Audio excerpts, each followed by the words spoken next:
दोस्तों, आपके प्यार और सपोर्ट ने हमारे podcast the horror show by Khooni Monday को बना दिया है स्पॉटिफाई का नंबर 1 पॉडकास्ट। खूनी मंडे की पूरी टीम की ओर से आप सभी को दिल से थैंक यू। लेकिन खूनी मंडे आर्मी अब स्पॉटिफाई पर नंबर 1 बने रहना है और इसीलिए keep listening and keep following our podcast on Spotify every Monday and Friday. Spotify के नए एपिसोड लाल रुमाल की लिंक डिस्क्रिप्शन में। Begunkodar railway station. Gaurav एक टिकट कलेक्टर था और उसकी पोस्टिंग बंगाल के एक छोटे से इलाके में बने एक रेलवे स्टेशन में हुई थी। उस रेलवे स्टेशन का नाम था बेगुन कोडार रेलवे स्टेशन। रात का समय था और गौरव रिक्शे में बैठकर पहली बार वहां जा रहा था। गौरव वहां पहुंचा ही था कि उसका रिक्शे वाला हड़बड़ाते हुए गौरव से पैसे मांगने लगा। उस रिक्शे वाले के चेहरे पर पसीना साफ दिख रहा था। ऐसा लग रहा था कि वो किसी चीज से बुरी तरह घबरा उठा है।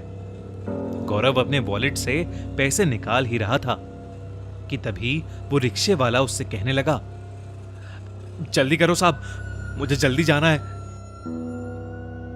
गौरव के पास खुले पैसे नहीं थे। किराया 60 रुपए था और उसके पास 50 का ही नोट था। लेकिन इससे पहले कि गौरव कुछ कहता, वो रिक्शे वाला वही 50 रुपए का नोट लेकर वहां से तेजी से अपना रिक्शा लेकर चला गया। गौरव को उसकी हड़बड़ाहट थोड़ी अजीब लगी, पर क्योंकि वो स्टेशन देर से पहुंचा था तो उसे अभी बहुत काम था। इसलिए गौरव ने उस रिक्शे वाले को नजरअंदाज किया और स्टेशन के अंदर चला गया। स्टेशन पर पहुंचकर गौरव को वहां सफाई करता हुआ एक कर्मचारी मिला। गौरव जैसे ही उसके करीब गया, वो आदमी मुस्कुराया और अपना काम छोड़कर गौरव को स्टेशन दिखाने लगा। स्टेशन में एक टिकट काउंटर था और टीटी के लिए एक छोटा सा रेलवे क्वार्टर बना हुआ था। गौरव ने स्टेशन को जब पूरी तरह से खाली देखा तो उसने मजाक में उस कर्मचारी से पूछा, यहां इतना ही सन्नाटा रहता है हमेशा या कोई आता जाता भी है? यह सुनते ही उस कर्मचारी ने कुछ अजीब सा जवाब दिया। उसने कहा, साहब, कोई गांव वाला आए या ना आए, वो तो जरूर ही आएगी।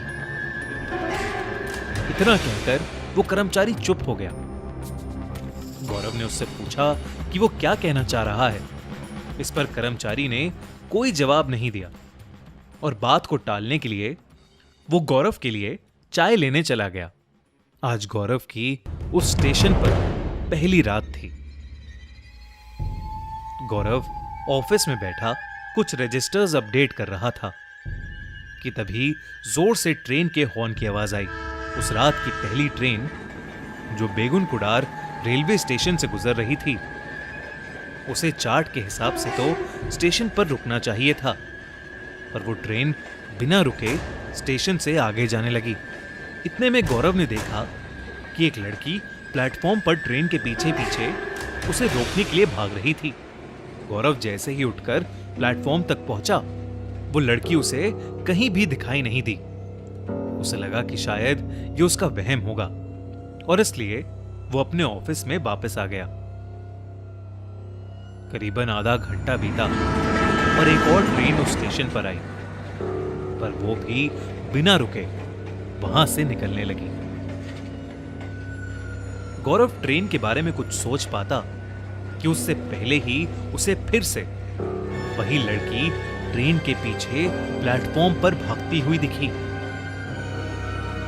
गौरव ने उस लड़की को कई आवाजें लगाई, पर वो लड़की ट्रेन के पीछे दौड़ती हुई आगे तक निकल गई। इस बार भी जब तक गौरव प्लेटफॉर्म पर पहुंचा, वो लड़की फिर से कहीं खो गई।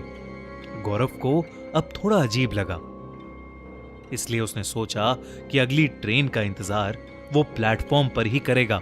उसे लगा कि ट्रेन का ड्राइवर उसे सामने खड़ा देख ट्रेन को जरूर रोकेगा।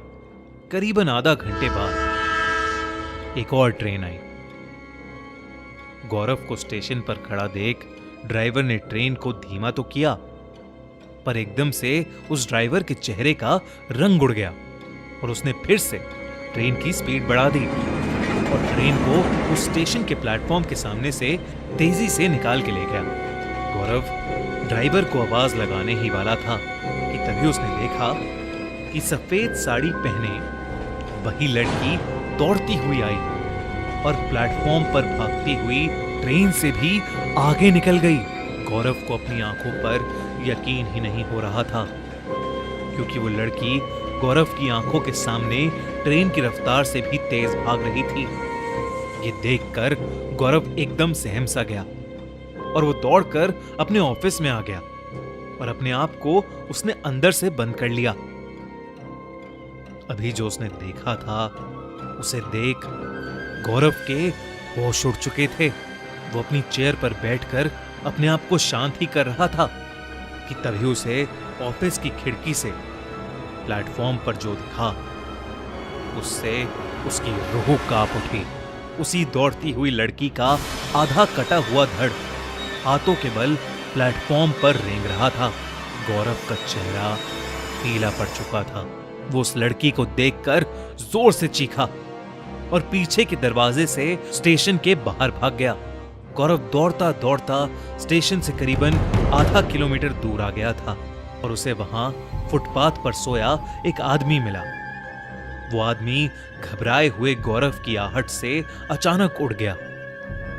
गौरव हांफते हुए उस बूढ़े आदमी को अपने साथ हुए हादसे के बारे में बड़बड़ाने लगा। फुटपाथ पर सोए आदमी ने गौरव की यूनिफॉर्म को पहचान लिया और उससे मुस्कुराकर कहने लगा कि अगर वो अपनी जान की परवाह करता है तो फौरन अपनी पोस्टिंग को बदलवा ले। उसने बताया कि बेगुन कुडार रेलवे स्टेशन भूतिया है। उसने कहा कि वो स्टेशन करीबन पिछले 40 सालों से बंद पड़ा था और 2009 में जब से वो वापस खुला तब से कुछ न कुछ उल्टा सीधा हो ही रहा है। माना जाता है कि आज से तकरीबन 50 साल पहले स्टेशन की आउटर रिंग पर एक लड़की की ट्रेन से कटकर मौत हो गई थी। सभी का मानना है कि वो स्टेशन वाली आत्मा उसी लड़की की है। बेगुन कुडार स्टेशन पर रात के समय कोई भी ट्रेन नहीं रुकती, पर उस लड़की की आत्मा रात में गुजरने वाली हर एक ट्रेन के सामने जरूर दौड़ती पाई जाती है। उसने कहा कि गौरव से पहले कई लोग जो यहां काम करने आए, उन्होंने या तो अपना मानसिक संतुलन खो दिया या उनके साथ कोई दर्दनाक हादसा हुआ है, इसलिए यहां पर कोई भी काम नहीं करना चाहता और ना ही यहां से कोई रात में ट्रेन पकड़ता है। गौरव ने सब कुछ सुन लिया और उसी रात सब कुछ छोड़कर अपने गांव वापस लौट गया। इस वजह से उसे नौकरी से कुछ महीनों के लिए सस्पेंड भी कर दिया गया था, पर शायद उस स्टेशन को छोड़कर उसने अपनी जान बचा ली। आपको क्या लगता है, क्या बंगाल का बेगुन कुडार रेलवे स्टेशन सच में हॉन्टेड है? क्या इसे दोबारा खोल देना सही डिसीजन था? हमें कमेंट्स में जरूर बताइए। हमारी अगले हफ्ते की कहानी बनारस की भूतिया घाट स्पॉटिफाई पर ऑलरेडी लाइव है, तो डिस्क्रिप्शन में दी गई लिंक पर क्लिक करिए और जल्दी से उसे सुनिए। और हां, हमारे चैनल खूनी मंडे को सब्सक्राइब करना मत भूलना।